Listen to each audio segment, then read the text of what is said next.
Hello, and thank you for choosing Shared Process Ecosystems. My name's Tristan Hoffman. I'm the founder of the organization, and today I'm going to tell you about how our product can provide value to your company. So to begin, let's look at our current group of users. We have ourselves as the admin, project manager Mike, and foreman Bob. So let's take a look at what some of the options are as a talent. What we could do here, aside from working on permissions, is to set customized alerts. So here we have our alert to be triggered if our actual cost gets within 10% of our budgeted amount. Next, looking at the hierarchy here, we can add ourselves to the department.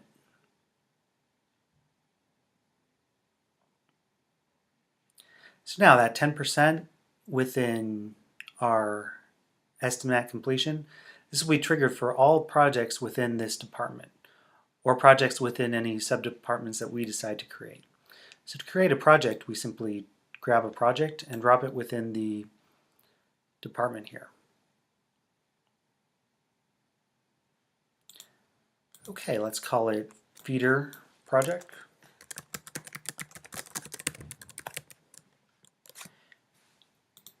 And we choose what time alerts are going to be made for the people who are leading this project. And let's say 9:30 a.m.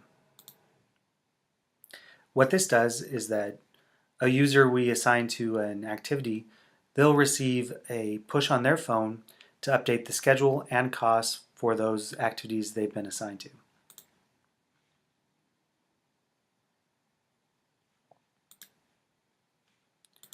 All right, and let's add our project manager.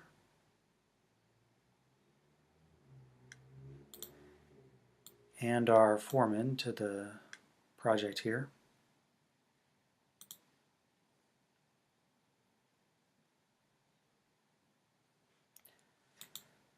Okay, so what we're going to do now is add a task, and we'll call this install feeder 1.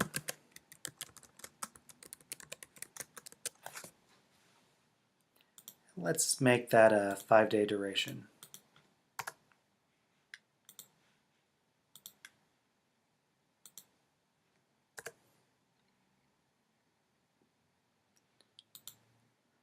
Okay, so to assign resources, all we do is right-click, assign resource.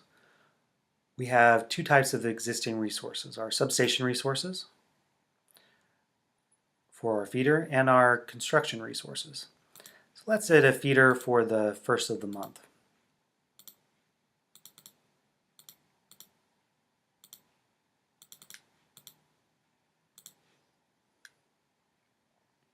Now you can see our feeder is added to the feeder activity, and that's at $20,000. To assign more resources, we have foreman Bob, and let's add a new resource under this construction. Let's call it project manager Mike.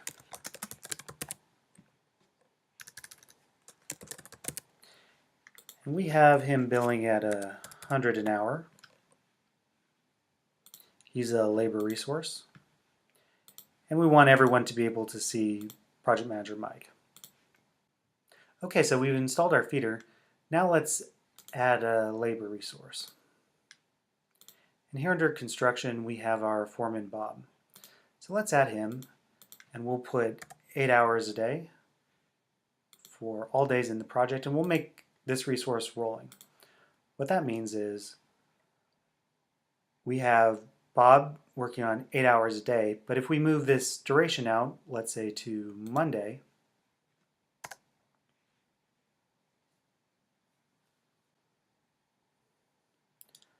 Bob's resources have now been pasted on Monday for 8 hours, and for however long this activity is extended, those hours will be placed in there. So why don't we add Bob as the owner of this task? Now, by making Bob the owner, what we did here is at 9 a.m. when these tasks are supposed to be updated, Bob is going to receive an update on his phone asking him if this install feeder 1 activity is on track and if the feeder resource has been spent or underspent or overspent. Now, right now we don't have a budget for this project. So to create that, we're going to request a baseline. Okay, so here let's request a baseline. We have our feeder, a duration for 6 days, and our planned budget here is all the resources we have in our schedule, which happens to be $22,400. So we send that for approval. And the person who approves this is the talent who has approved baseline permission and who has been assigned to the department above the project, which happens to be us in this case. So let's look at our alerts. We can see all the work that's been happening on this project, as well as that we need an approval for the baseline substation feeder. So let's update our baseline approval.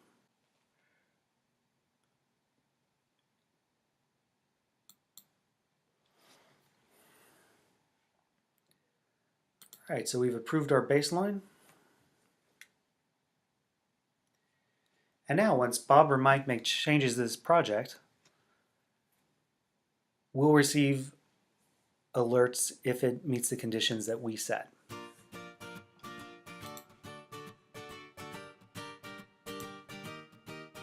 Thank you so much for your time. What we did today was create information flow from our foreman to project manager to us. Happy projecting!